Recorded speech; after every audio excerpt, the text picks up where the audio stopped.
The last icon on the context bar, the cross-section surface tools, adds 2 more rail curves for a total of 4. It's the most complex of the interactive surface tools. Cross-section works within its own 3D coordinate system.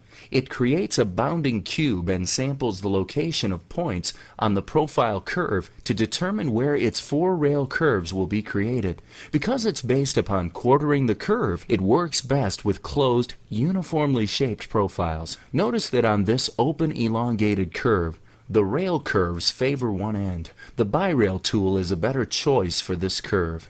Curves whose segments are parallel to the sides of the tri-panel and the location of the first point of a profile curve are factors too. These 2 squares are a good example. Entering curve edit mode selects the first point of the curve for identification purposes.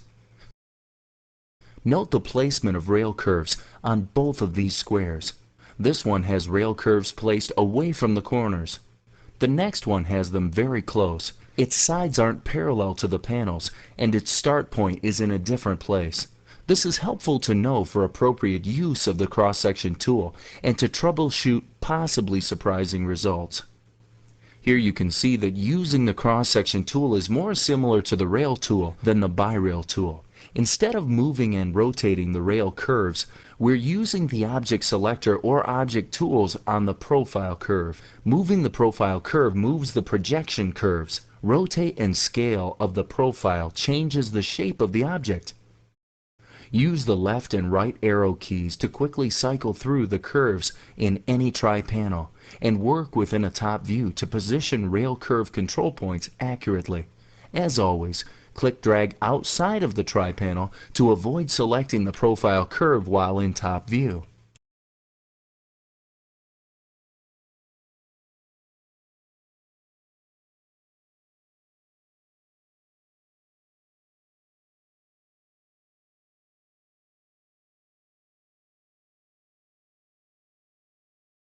Finally, here's a quick demo of typical workflow for the cross-section surface tool.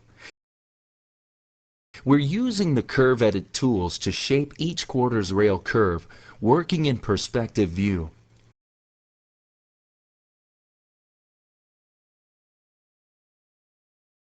We move control points and then adjust their handles.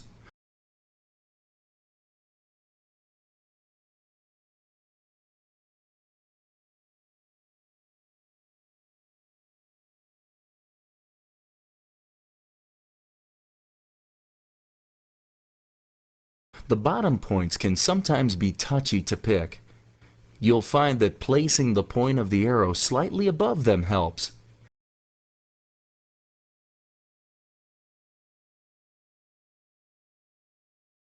Here we do a little test render. Next, we change the profile curve's control point to sharp, while keeping the rail points smooth. We might have the beginnings of an architectural detail, perhaps.